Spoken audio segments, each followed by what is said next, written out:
Well, thank you so much for everyone coming today, and I must thank our event organisers and the partners of this event for having me here and for elevating the conversation around youth employment and entrepreneurship.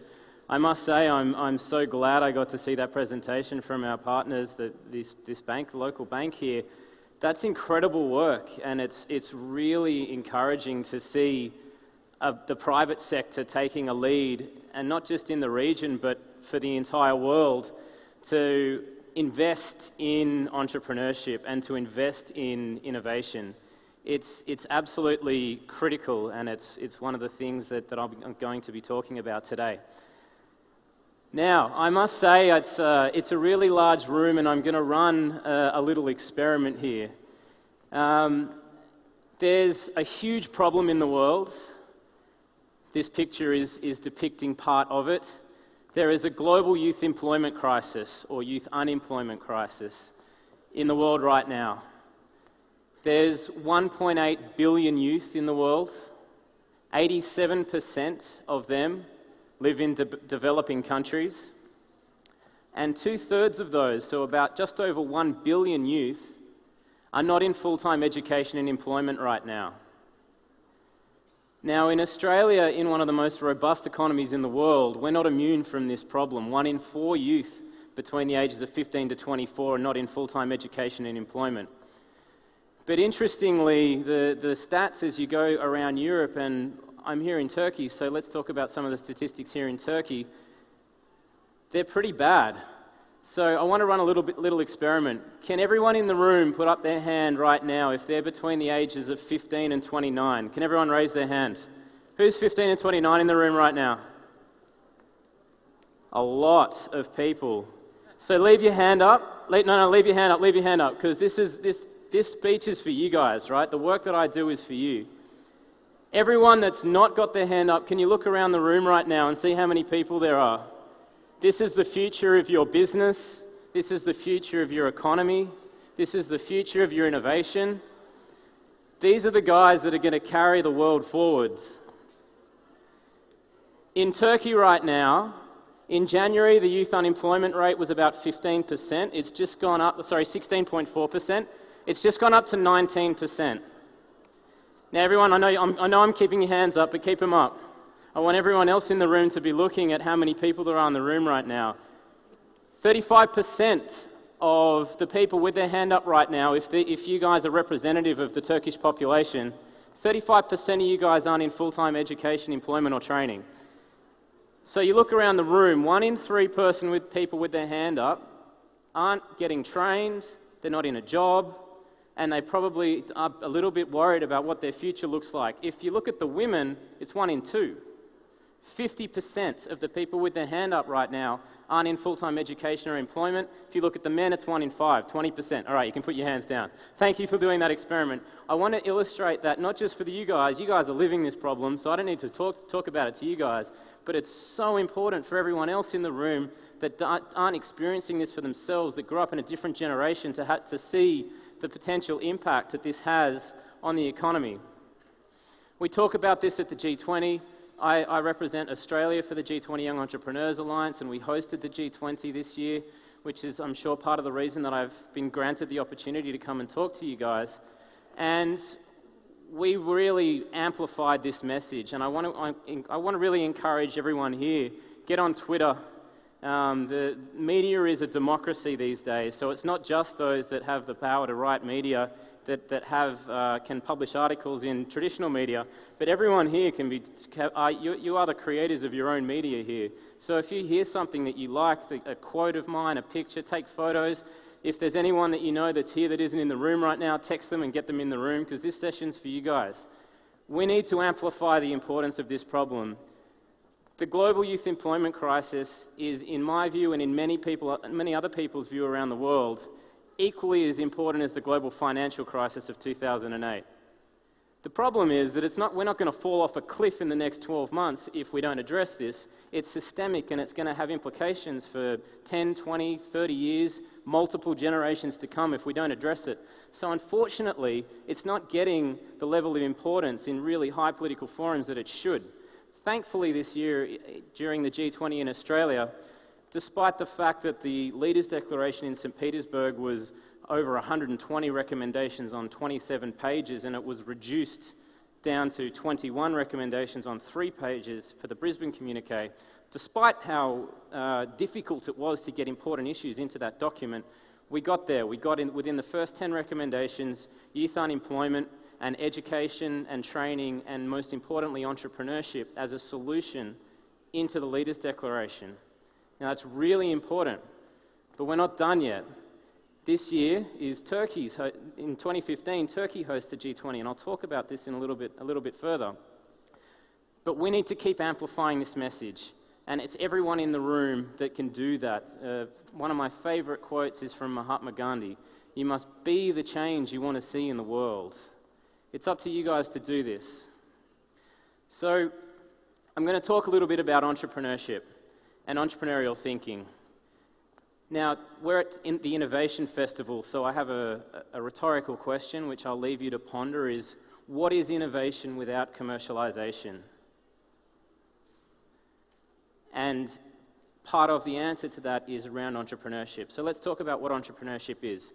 It starts with identifying a problem. The great entrepreneurs in the world solve really big problems. That was a fantastic point from Nicholas, the previous speaker, around the new brain drain, that there's not enough people solving really big problems in the world. Great entrepreneurs do that. They pick big problems and they create world-changing solutions. So the process of entrepreneurship starts with identifying a problem. You need to create a sustainable commercial solution, and sustainable in this context is something that will survive, that will keep going. You then need to identify who values that solution, so you need to figure out who your target market is, and you have to take action, the most critical part of the process, which entrepreneurs are so good at. So this is a process. What happens with this process, as you go through it, you learn 7 mindsets, but simultaneously, you might already have some of these mindsets, and they can drive you to be better at that process. So that is being passionate, inspired, and energetic, empowered and confident enough to take opportunities, having an ownership mentality, being a fast decision maker and taking risks, leadership, being disciplined and hardworking, and constantly learning and adapting and being dynamic. This concept has already been changing the world for hundreds of years. But in this context of this global youth employment crisis, this is the solution. And it's ecosystems, much like some that were just talked about, it's ecosystems that support this process that will solve the global youth employment crisis. So, what is an ecosystem? We heard some of the elements, some of the pillars explained in the last talk. But what is an ecosystem that supports entrepreneurship? So let's use a rainforest as an analogy. In a rainforest, arguably one of the most efficient ecosystems, the trees are dense, they're strong, they're tall. So think about the businesses in an ecosystem or in an economy are like the trees. So you start a business with an idea, and you must plant that idea in innovation and technology. The idea must be innovative. You have to be doing something new, something different. If you can create an innovative and ideally technology-enabled idea, that doesn't necessarily mean a tech business, but a technology-enabled business, then you're far more likely to succeed, and this is the first pillar of creating a stronger ecosystem. And I'll go into some recommendations that the G20 make for each of these pillars later in the talk. The second pillar is access to investment and finance. So you take your idea, you take your seed, you plant it, you make it innovative, and then you need to water it with access to finance so it will grow faster. Next, you need education and support, like the sun in this analogy. It doesn't matter how innovative an idea is and how much money you throw at it. If you don't know what you're doing, if the entrepreneurs aren't educated to be more efficient and better and learn from best practice, then they will fail. The next pillar in this ecosystem is the government, and I use deliberately simple slides here to illustrate that this isn't a super complex concept. The government are kind of like the animals or the critters in an ecosystem. They can be very facilitative and create a stronger ecosystem. They can also be very destructive. We talk about an honest and responsive government. You need legislation in order to facilitate better businesses and stronger ecosystems. The next pillar is the entrepreneurship culture. This is like the atmosphere in an ecosystem. Difficult to pinpoint exactly what causes it or what creates it, but it's a combination of all the pillars. It's what the media say, it's what the parents tell you when you're growing up, it's what your teachers say in schools to their students, it's what government leaders say in the media, and are they encouraging entrepreneurship? It's quite an ethereal concept, but critical. And the last pillar is trade and globalization. This is like the wind in an analogy. This is what takes businesses and grows them out and brings in new innovation and new ideas. It's trade that creates net growth in an economy. So now I'm going to illustrate these two concepts. I'd like to tell you and share with you a little story about a bit of a screw-up young Australian that discovered some of these concepts. I've been running businesses since I was about 19, but I'll tell you how I got there. So when I was at university, I started studying a Bachelor of Psychology. And I studied that because I really love to help people. I love learning about how people think, but most importantly, I just wanted to help people. Now, I did psychology for about a year and a half, and then I discovered nightclubs. And I thought, wow, they're way more fun. So I went and spent a lot of time there and not a whole lot of time at university, and very quickly dropped out and got myself into all sorts of psychological problems and ended up in front of a psychopharmacologist. There's a mouthful for the translator. A psychopharmacologist called Dr. John. And he turned my life around. But then he got diagnosed with bone cancer, which had metastasized through his entire body, and he was given 4 months to live. And he kept seeing his patients until a month before he died. And he sat me down a month before he died, the last time I ever saw him, and he said to me, Jeremy, if you can get to the end of your life and look back and honestly tell yourself that you've made every step count, you'll die a happy man. This obviously was profound to me and completely changed the course of my life. And I can still to this day vividly remember walking out of his office. I don't know if you can see my feet from there. Walking out of his office, and I was looking at my feet, I can still see this, and I was just walking back to the train station, but I'm like, you know what? Every single one of these steps has to count from now on. And since then, I've done my best to make sure everyone has. But I was a 19-year-old kid with absolutely no idea what I was doing. So I'm like, I've got this new philosophy on life. I want to make every step count, but how do I do that? So I used to love helping people from the psychology degree. I'm sure you guys have them here. There's people in Sydney on the streets and in a lot of places in the world with little clipboards, right? And they come up to you and they're like, hey, do you want to save these kids in Africa? Give us your credit card details. I'd be like, yep, great, sign me up.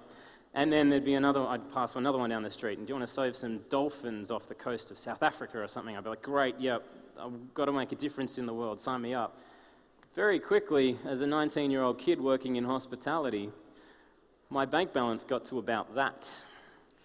And my mum sat me down, and she's like, Jeremy, if you want to make a difference in the world, you kind of need to be able to eat.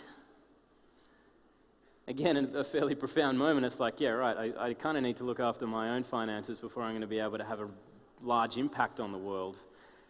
At the same time, I was running around telling people this philosophy, and I met a guy, and he gave me a book called Rich Dad, Poor Dad.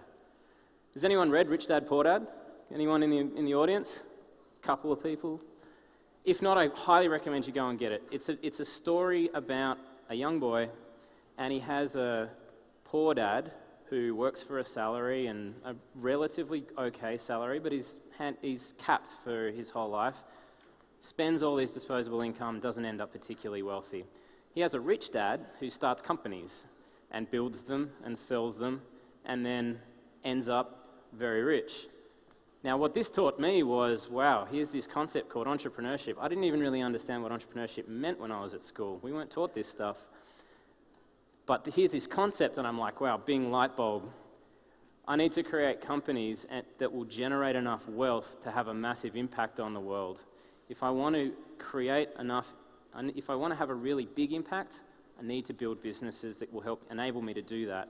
So the entrepreneur in Jeremy was born. I wasn't the guy selling lemonade at 11 years old on the street.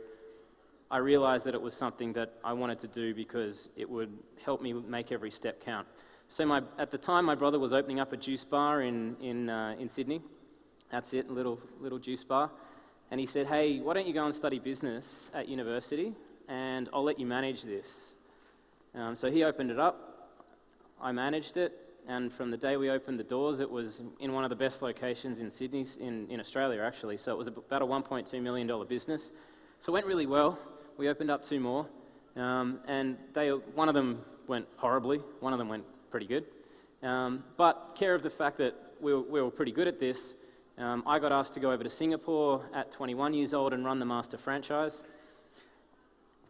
Now, while I was there, one of my school friends, Andrew McIver, walked into my office. He'd heard I was there, and he had an idea, because at this point I was an employee, really. I was running businesses, I was learning about it, but I wasn't really an entrepreneur. Now, Andrew walks into my office, and he says, hey, I still remember this as well. He says, hey, Jeremy, I've come across these berries in the Amazon in Brazil. They're called acai.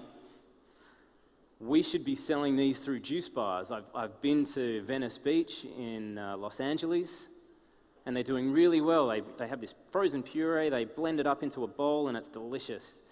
And I'm like, you're crazy. I can't even pronounce this word. How are we going to sell this to juice bars in Australia?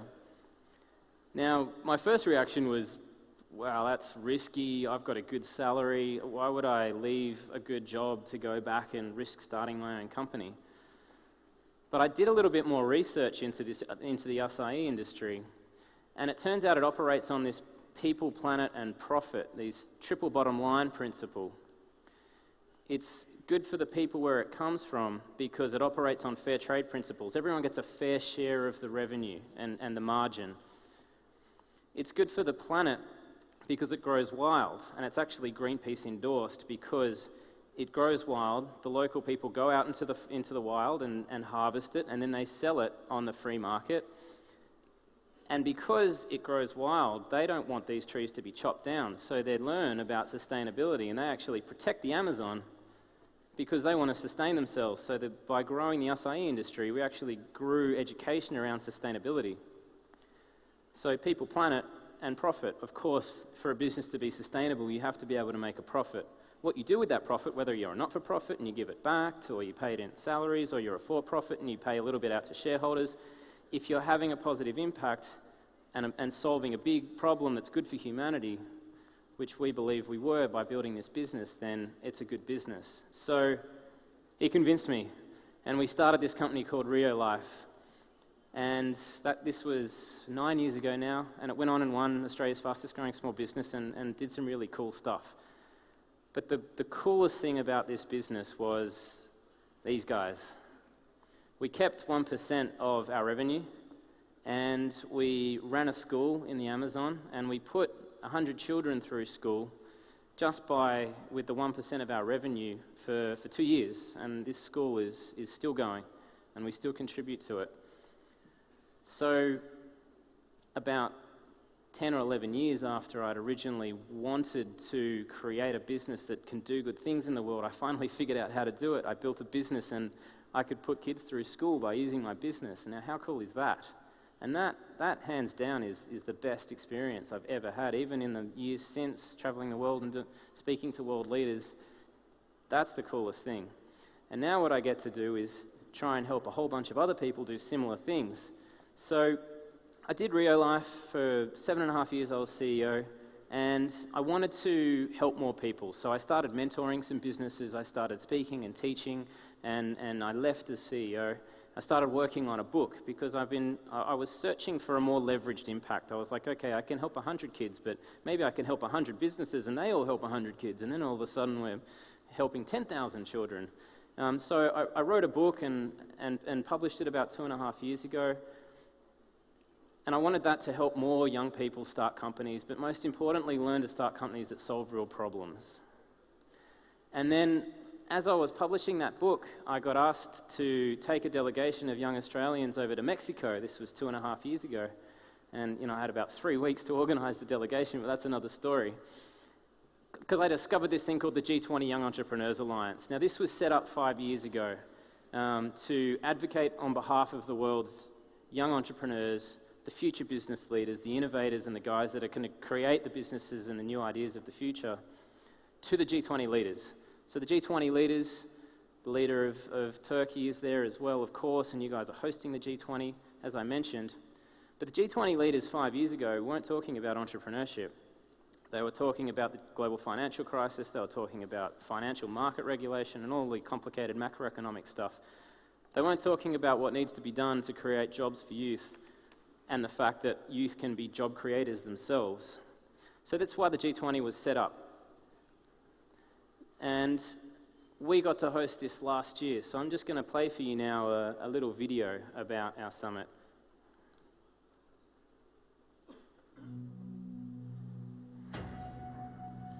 Global unemployment is spiraling out of control, creating an impending crisis that unfairly impacts our youth.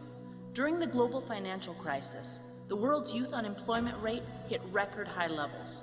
According to the International Labor Organization, 73.4 million young workers were unemployed in 2013.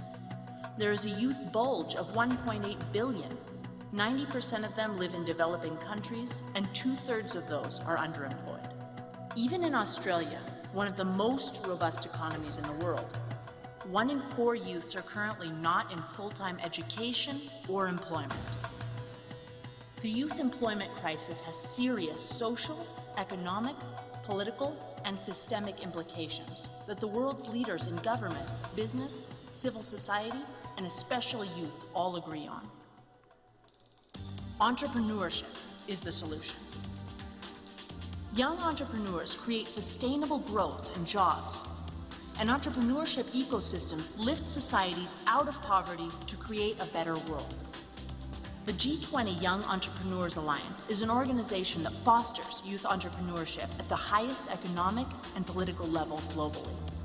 We are responding to the call to adopt immediate and specific actions to tackle the unprecedented youth employment crisis. Since 2009, G20YEA has organized international summits and meetings with high impact in 9 countries. World leaders like former Mexican President Calderón, top entrepreneurs and organizations like Ernst & Young and Accenture, and personalities like Mohammed Yunus have joined with the Alliance to ensure sustainable job creation and growth. In Russia, the G20 and B20 leaders agreed in their official declaration that youth entrepreneurship is a solution for unemployment.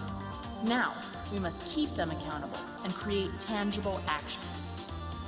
If you are seeking to impact the future of our youth and the world, then you can't miss this incredible opportunity to support and partner with the G20YEA. Our effort continues on July 18th to 22nd in Sydney, Australia, at the 5th Annual G20 Young Entrepreneurs Alliance Summit. Our main goals are to create an action plan on youth employment, leverage our new partnerships with the United Nations Development Programme and the UN Millennium Campaign to create a major goal on youth employment and entrepreneurship in the post-2015 UN Development Agenda, as well as influence world leaders to shape high-impact global policies and programs in support of entrepreneurship. Join us and help change the world. Apply now to get involved and partner at www.g20yeasummit.com.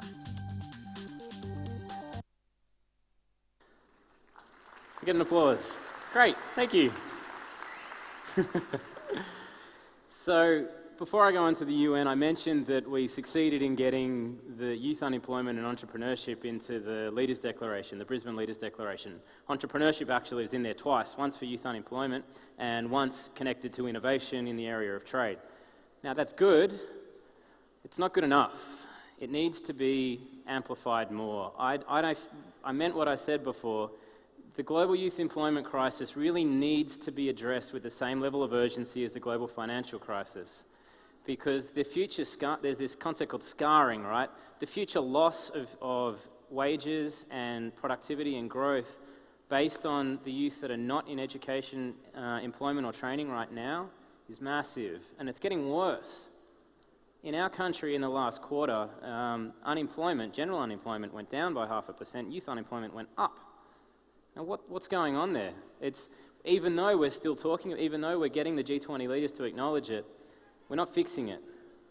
So, as part of the journey with the G20 YEA over the last 2.5 years, I was introduced to the United Nations in New York about 1.5 years ago. And we signed an agreement with them to work together on getting youth employment and entrepreneurship as a major goal in the Sustainable Development Agenda. So the post-2015 agenda. Now, why is that important? So, first of all, the G20 leaders might agree that youth unemployment's a problem, and hopefully they can convince their governments in their countries to implement the employment plan that was agreed, and I hope that entrepreneurship is part of the solution there. But we don't know yet. The employment plans were only just created, and youth unemployment is really only just being elevated to that level of discussion. So we have a unique opportunity right now where over the next 12 months or so, leading up to the General Assembly in New York next year, the entire world's leaders will determine on what the development goals should be for the next 15 years. So back in 2000, Kofi Annan got the entire world's leaders to agree on these 8 major goals with 21 indicators, one of which, for an example, was eradicating or halving extreme poverty and hunger, so halving the amount of people living on less than $1.25 per day, and they've achieved that. Now, what these goals did was align and focus the world's governments, development organizations, NGOs, all of the people working in development on some specific goals. And it's worked pretty well. I think just over half of these of the 21 indicators have been achieved, not all of them, but what has been achieved is phenomenal. Now, between 2015 and 2030, there'll be a new set of goals that will influence around $2.5 trillion worth of development investment. Is that enough? Arguably no. However, it's still a pretty significant amount of money. So what we can do by getting youth employment and entrepreneurship elevated up into these goals is have every single leader in the world agree that this is a problem, and have the goals guide the investment in development for the entire world, this huge amount of money invested in employment and entrepreneurship, particularly for youth. Now, this is all pretty high-level stuff, you know, talking to the G20 leaders, talking to the United Nations. So I want to give you an example of why it's important and how it trickles down to the grassroots. So here is, on the left is a lady called Mary Ann, on the right is Mary Grace. Now, Mary Ann on the left has 3 children, and to survive, she builds wicker baskets and sells them. Now, she was introduced to this concept called microfinance and was educated about financial literacy, so access to capital and education, 2 of the pillars. And now she borrows $100 every 6 months so that she can buy all of her basket ingredients in bulk. Now, what that does is that means that she saves money. She actually is able to make an extra $1.50 or so a day out of her baskets. And with that $1.50 a day, she puts her kids through school. Otherwise, she wouldn't be able to afford it. So you can see that a very high-level concept around access to capital, some education, and you put kids through school. One of the Millennium Development Goals was around universal access to education.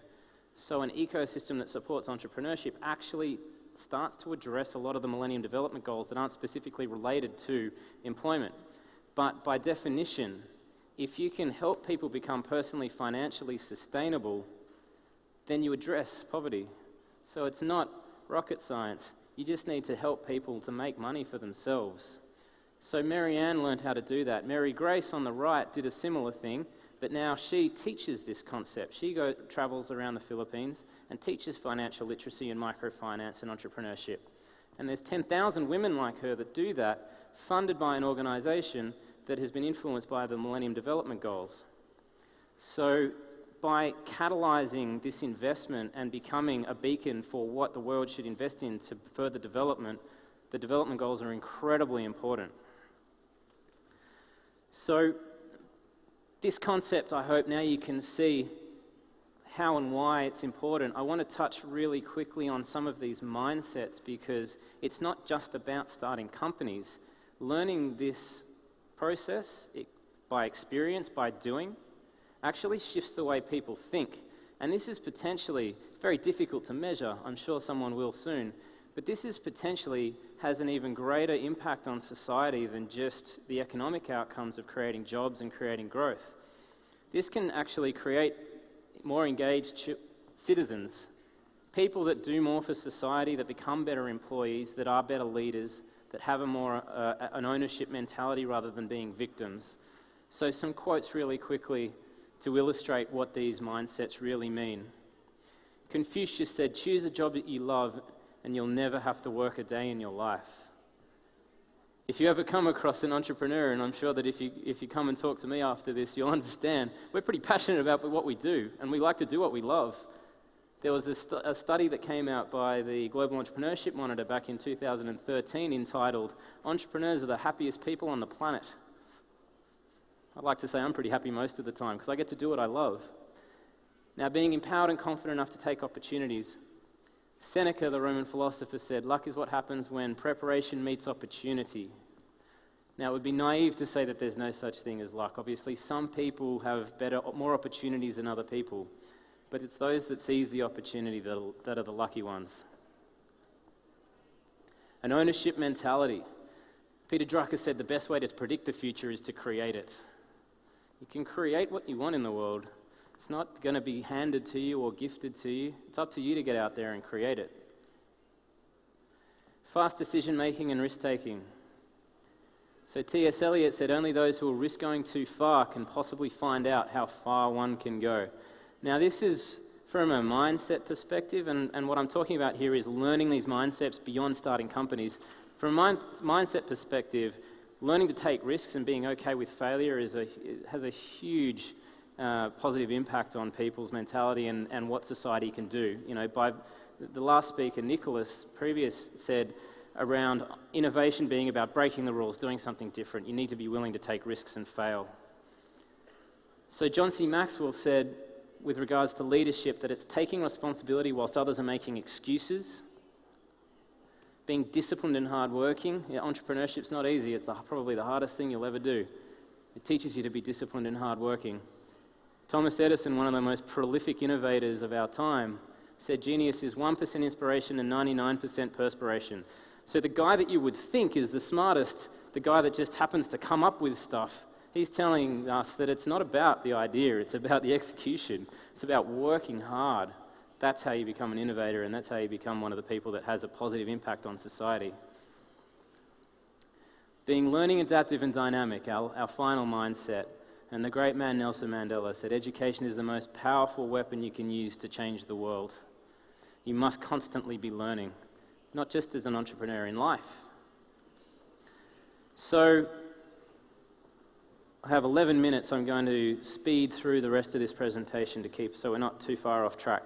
So what are the recommendations that the G20 Young Entrepreneurs Alliance gave to the G20 leaders relevant to each pillar of this ecosystem? So in innovation technology, our recommendation was for government to incentivize commercialization programs. So there's some really great programs out there that help take research and development out of the institutions, commercialize it, and turn it into products and services. One of the best things that governments can do is to facilitate more of that, because there's loads of research and development. In access to investment and finance, you know, and this an example of what our banking partner is doing here is a fantastic example of this. Better, easier access to loans, and innovative new formats of financing like equity crowdfunding. And interestingly, this is something that's a big topic for for Turkey's hosting of the G20. In education and support, our recommendation was around closing the link and creating more cooperation between the private sector and education institutions. We have this huge skills gap.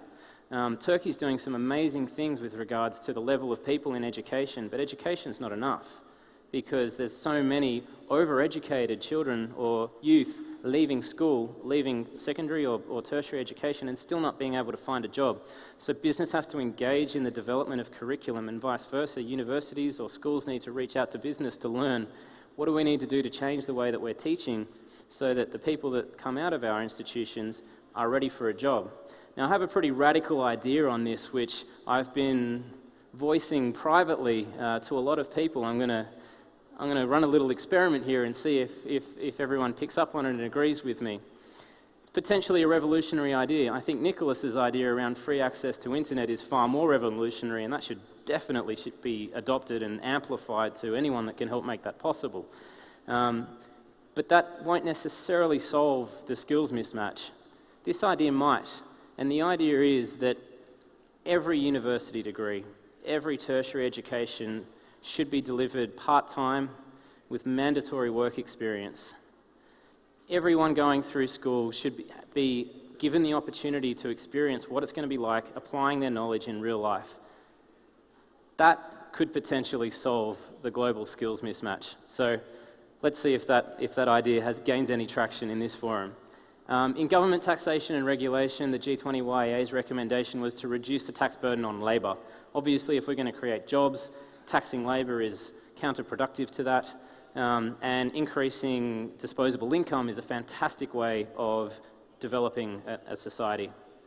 In culture, interestingly, the biggest impact that we decided on in culture is that experiential entrepreneurship education should be delivered through every layer of the curriculum, from primary, secondary and tertiary, all the way through. Children and youth should be learning by doing entrepreneurship. And in trade and globalisation, our recommendation was to create a multilateral startup visa. So this would be a visa that enables young people that have startup companies to travel and do business outside, and also to relax the immigration laws so that when you have a high-growth company, you can get skilled labour if it's not in your country. And in places like Australia, there's a huge deficit of software engineers. So we really need more of them in our country. Now, care of Turkey being host of the G20 and your Prime Minister just announcing what the priorities are going to be, and I'm really pleased with the announcement, I must say, because it's right up a lot of our recommendations. So the three areas that the G20 and Turkey will focus on is inclusiveness, implementation, and investment for growth. Now, what I really love is inclusive development. You know, we have this opportunity around the Sustainable Development Goals, and inclusive growth means everybody, not just the rich, everybody, not just the G20 countries, the entire world. So we need to create growth for everybody with equality. And what's an undercurrent of all of the priorities that have been announced is a focus on SMEs, on small and medium enterprises and entrepreneurship. So that's a fantastic development from our perspective. Also, the recommendations around youth unemployment are going to be carried forward as a priority. Fantastic. So I'm really excited to see what happens in 2015 under Turkey's chairmanship of the G20. There's three pillars: strengthening the global recovery and lifting the potential. So that's macro policies, the investment in infrastructure. There's enhancing resilience, which are the more financial regulation, and buttressing sustainability, which is really about development and the UN Summit on the Sustainable Development Goals. So the G20, the government, has announced fantastic. I think it's a fantastic agenda. And the Business 20 is following suit. So the Business 20 is the voice of the big business leaders to the G20, arguably one of the most influential engagement groups for the G20. And they're following. So inclusiveness, continuity of previous B20 years, SMEs, and connectivity. Interestingly, connectivity is a focus for the B20. So, and they have 5 main areas. So financing growth, human capital and employment, infrastructure and investment, trade, anti-corruption, and they've created a new task force this year specifically for SMEs and entrepreneurship. Really exciting. So one of the 5 major themes of the B20 is going to be small and medium enterprises and entrepreneurship, because it's being recognised that it's the SMEs that are the engine room of growth and jobs. Now, in order to take the concept of an ecosystem a little bit further, this is some brand new research that just got released as part of Global Entrepreneurship Week last week, just from the 17th of November. So this is an index which analyses the entrepreneurship ecosystem in 130 countries right now. It takes the concept that I presented earlier, which is very basic, and expands it, so it's far more complex. This is the report for Turkey. Now, there's a lot of numbers and stuff going on that screen, so I'm just going to point you to a couple of key figures here. So Turkey's rank in the world is 25 of 130. That's pretty good. What isn't shown on that screen is that the GEI, so the Global Entrepreneurship Index, which is the actual score that's given, Turkey's one of the countries that increased the most over the past 12 months. It increased by 10. Now, if you look into the graph on the left-hand side, on the vertical axis is the Global Entrepreneurship Index. On the horizontal axis, which you can't see the words, is the GDP per capita. So basically, that's the productivity of the people in a country. And what you'll see there is Turkey, in comparison to countries of a similar GDP per capita, is actually very high. That's interesting. And that means that you're outperforming the norm for countries that have a similar level of productivity. Now, on the right-hand side, in the bottom right, you've got the 15 pillars. So the dark blue line is Turkey, and the medium line is Europe as a region, which is where Turkey is benchmarked. So what you'll see is that Turkey, on the point 12, high growth, Turkey outperforms the region. So if a business starts, it's very likely that it's going to grow very quickly. That's fantastic. What this concept allows you to do is analyze bottlenecks. So you can analyze, based on specific areas of the ecosystem, what's actually creating a constraint, as opposed to just addressing all of the pillars. So the two here that we can focus on are opportunity startup and competition. To explain what that means, opportunity startup is the amount of businesses that start by identifying an opportunity or a really big problem and then solving it, as opposed to just starting something out of necessity. So there's a lot of entrepreneurs that start because they're in poverty or they just have to create an income somehow. So that's one of the bottlenecks in Turkey, is the amount of companies that actually identify big problems and then commercialize the solution to that. The other one's competition. So competition is the amount of businesses that do something different, that innovate and do something new, as opposed to just copying someone else and creating another business that's the same. So these two factors are the two biggest bottlenecks to Turkey's entrepreneurship ecosystem right now. And if you dig into that report, it's available online. You can go and have a look at it. And if you connect to me on Twitter, I'll post all this stuff as well. Before you go and make improvements to an ecosystem, it's really important to identify what the problems are in the ecosystem first. So this is a fantastic index. Now, this is a white paper that the G20 Young Entrepreneurs Alliance published. You'll notice that we did it in partnership with various UN agencies and Global Entrepreneurship Week and the Youth 20 as well.